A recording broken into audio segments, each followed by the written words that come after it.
Hola, ¿qué tal? Soy Abraham Dávila y este es su programa En Sala de Espera, dirigido a profesionales de la salud. Nos puede escuchar a través de Spotify o también nos puede ver en YouTube.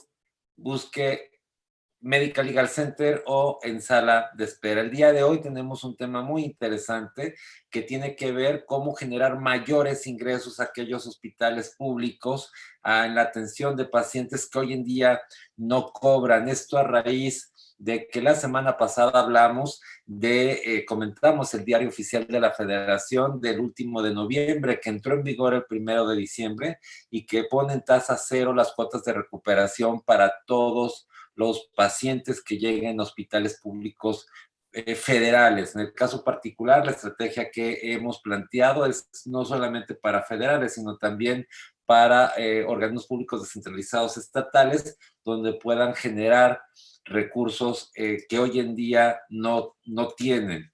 En el caso particular, iniciaremos con este extraordinario tema. Bueno, quiero comentarles que cómo recuperar estas cuotas o cómo generar esos ingresos para estos organismos públicos estatales y federales. Quiero comentarles que, bueno, en primer lugar, no podríamos negarnos a atender a este tipo de pacientes. La ley contempla la obligación de todo hospital público o privado de atender a pacientes en caso de urgencia, que son muchos de los que no se cobra ningún ingreso. Y estos pacientes pena incluso de cometer un delito por parte del director del hospital responsable y de los médicos que negasen a tratar a un paciente o proporcionar atención médica en caso de urgencia. Y luego entonces estos pacientes que llegan y que tenemos obligación de atenderlos, tienen un alto costo en el tema de salud. Como ustedes saben, la atención médica se divide en tres: atención médica de consulta externa, de urgencia, de hospitalización. Y las urgencias generan un alto costo, los primeros días de hospitalización también. Si ustedes ven, el costo que representa para un hospital implica el personal médico especializado, el personal de enfermería, residentes, medicamentos, la infraestructura, los equipos médicos, quirófano y por supuesto terapia intensiva, que quizá es el costo más alto de este tipo de pacientes. El costo de estas urgencias es altísimo. Como ustedes ven, el costo de una consulta externa en el ámbito institucional es muy por debajo de la hospitalización, que también queda abajo de la urgencia. La urgencia es aquel servicio que más dinero gasta y genera para el Estado. Y de estos, atenciones de urgencia, muchos de ellos se derivan de accidentes automovilísticos. Un alto porcentaje, vean, son accidentes automovilísticos, otros son otras urgencias que también entran en este supuesto. ¿Y qué pasa cuando tenemos un paciente de accidente automovilístico o de cualquier circunstancia que sea derivada de un delito, llámese acuchillados, golpeados, de cualquier naturaleza cuyo origen de esa lesión es un delito? Pues en el 100% de los casos existe la obligación de reparar el daño por quien lo haya ocasionado. Esto es, en un accidente automovilístico, quien lo generó tiene obligación de pagarlo. En el caso de una cuchillada, quien lo generó tiene obligación de pagar esa atención médica. Lamentablemente, eso hoy no se cobra. Yo encuentro muchos trámites judiciales, expedientes, procesos judiciales, en donde al no cobrar, como se llevó a cabo la atención médica en un hospital público, pues no existe ninguna reparación del daño, lo asume el Estado, cuando eso no debería de ser así. Por ejemplo, en el caso de accidentes automovilísticos, casi la mitad de ellos cuenta con un seguro de responsabilidad civil o daños a terceros. Esto es, existe quien pueda hacerse cargo de esa atención, de ese pago para resarcir ese daño. Sin embargo, un problema que nos encontramos cuando yo platico con las aseguradoras, me dicen: yo no tengo un problema en pagar, yo soy un pagador. El problema es de que no me dan las cuentas como me las deben de dar. Si a mí me llevan, podemos hacer un convenio donde a mí me puedan entregar como lo hago en un hospital público. ¿Qué fue lo que gasté?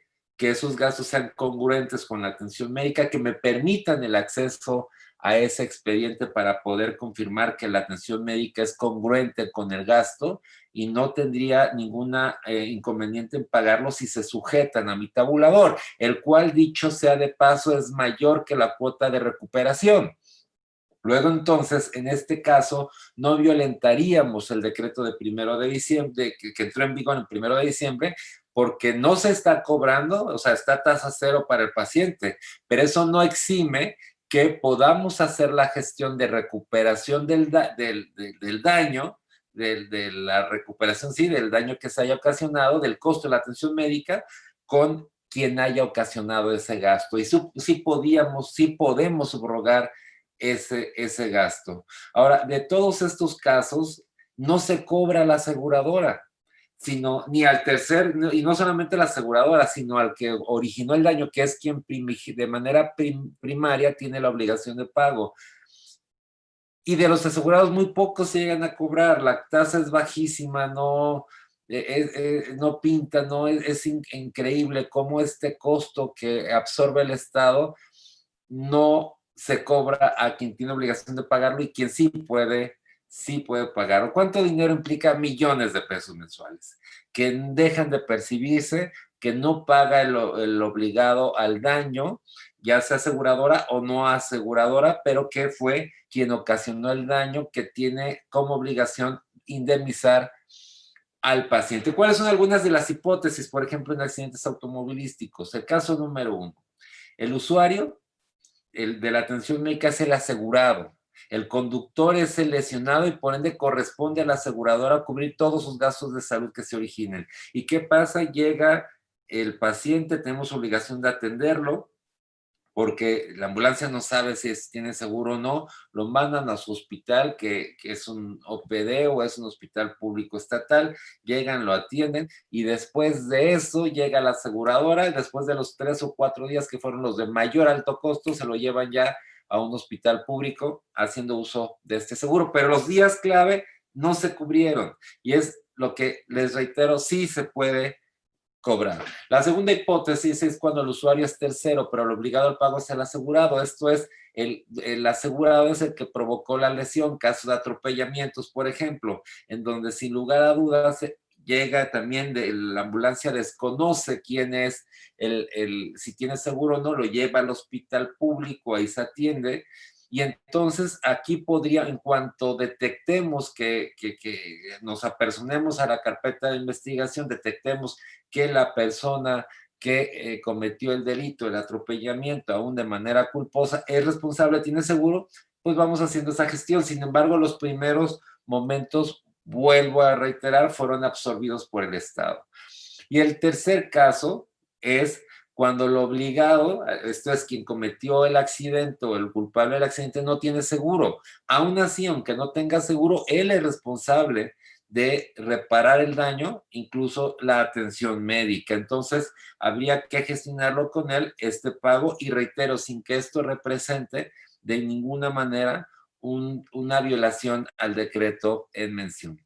¿Cuál es el fundamento para el cobro de cuotas de recuperación que hoy en día se modificó no se modificó, sino que hay este acuerdo a tasa cero? Si hubiera sido una modificación de ley, hubiera eliminado, abrogado estas determinaciones, pero no fueron así. El artículo 40 del reglamento de la Ley General de Salud en materia de prestación de servicios de atención médica establece la determinación de las cuotas de recuperación. Dice que deberán de ajustarse a criterios y procedimientos previstos en la ley. Y el artículo 36 de la Ley General de Salud establece también la posibilidad, el derecho que tiene el Estado para poder recuperar esto en función del costo de los servicios de acuerdo a principios de solidaridad, etcétera. Y todos esos principios se rigen cuando se trata de padecimientos propios del paciente. Esto es, que no fueron ocasionados por un tercero.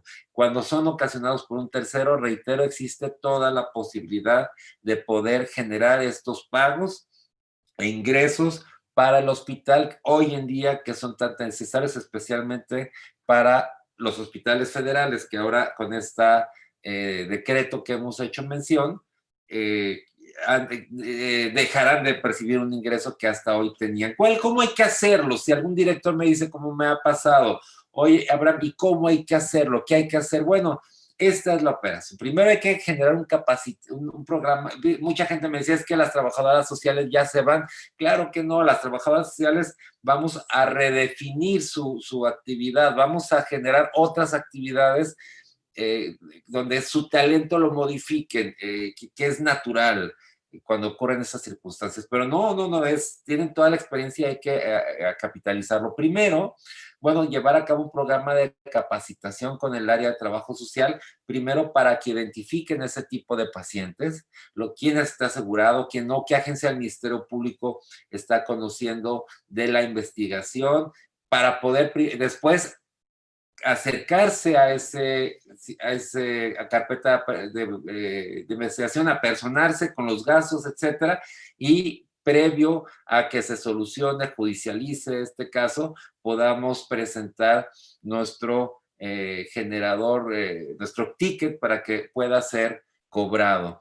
También indiscutiblemente hay que capacitar al personal de urgencias. Ellos tienen que, en el momento que identifiquen al paciente, por supuesto, dándole prioridad a la atención médica, pero identificando que es un paciente derivado de un delito, inmediatamente notificar a Trabajo Social, quien le dé el correspondiente seguimiento. Y por supuesto, también a la subdirección médica, porque habrá casos en donde la aseguradora o el responsable tendrá en ese momento la posibilidad de generar esos pagos, entonces hay que tenerlo todo listo. También, por supuesto, llegar a un convenio con las principales compañías de seguros de este país, quienes siempre han estado en la mejor disponibilidad de hacerla. Siento que ahí la parte hospitalaria pública no le hemos dado ni el seguimiento, ni hemos llegado a generar los tickets como ellos nos los han pedido, que es como lo hace un hospital público.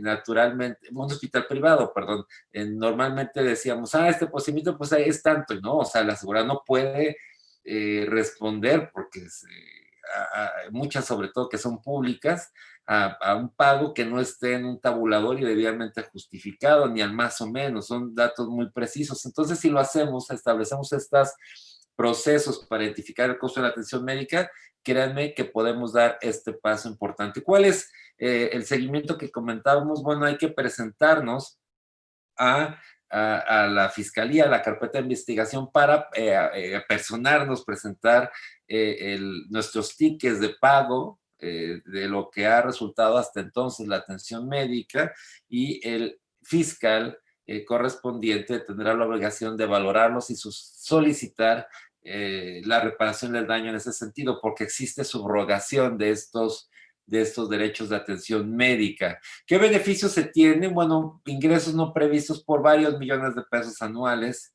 los cuales pueden utilizar para la mejora de instalaciones y, bueno, muchísimos destinos que hoy en día no se están dando. En un hospital nunca sobra el dinero, siempre es necesario, y bueno, este es el mecanismo para poder hacer. El requerimiento es el más importante, deseos de hacerlo. Si usted es director de un hospital o conoce un directivo de un hospital, es el momento de hacerlo. Por supuesto, generar una carta de intención dirigida a Medical Legal Center, definir los hospitales donde se implementará, si es un OPD, establecer uno, ver cómo funciona, entonces irlo dimensionando al resto de los hospitales, una firma de un acuerdo compromiso, una aprobación del programa del trabajo, capacitación, y al día siguiente estamos iniciando. Normalmente esto dura alrededor de 15 días. Mi conclusión: importante iniciar con una capacitación a los servicios que comentamos, que es subdirección médicas, jefe de servicio y médicos de urgencia, así como el más importante, el Departamento de Trabajo Social. Implementar este programa de cobro, consolidarlo con un líder del programa. Siempre tenemos que tener una persona que sea el responsable del programa, sentar varios precedentes de cobro en el país, que existan estos precedentes en diferentes tribunales, para que esto vaya consolidándose cada día más, así como celebrar estos convenios con las compañías aseguradoras, con AMI, la Asociación Mexicana de Instituciones de Seguros, y poder llegar a estos acuerdos. Siempre, en el inicio de este tipo de proyectos se encontrarán que en el entorno de sus condiciones se figuran siempre fuerzas positivas y negativas. Están dentro de las negativas, siempre están los que no quieren hacer las cosas, los que encuentran un obstáculo a cada solución, los que todo tira, ¿no? Pero por el otro lado siempre están las fuerzas positivas, aquellos que apoyan los proyectos nuevos, que son los que nos hacen seguir siempre adelante, los proactivos, aquellas personas que de verdad sacan este país adelante. Bueno, pues es el momento de hacerlo con todos, con todo tipo de fuerzas, pero hay que hacer las cosas que hasta el día de hoy no se han hecho, que es recuperar estos ingresos que puede tener los hospitales públicos y que hoy en día no los tienen. Yo les recuerdo que nos sigan en nuestras redes sociales. Estamos en Facebook, Twitter e Instagram. Me pueden seguir a mí, Abraham Dávila R, o a Medical Legal Center. Y este es su programa en sala de espera. Yo los veo cada semana en su programa en sala de espera. Este programa dirigido a profesionales de la salud. Y recuerden, si algún directivo está interesado en este tema, algún hospital público, no duden en contactarnos a atención.mlc@gmail.com. Atención sin acento, .mlc@gmail.com, y con mucho gusto yo personalmente los contacto. Directivo o no directivo, a quien tenga interés en este tema, con muchísimo gusto. Nos vemos. Este es el programa en sala de espera.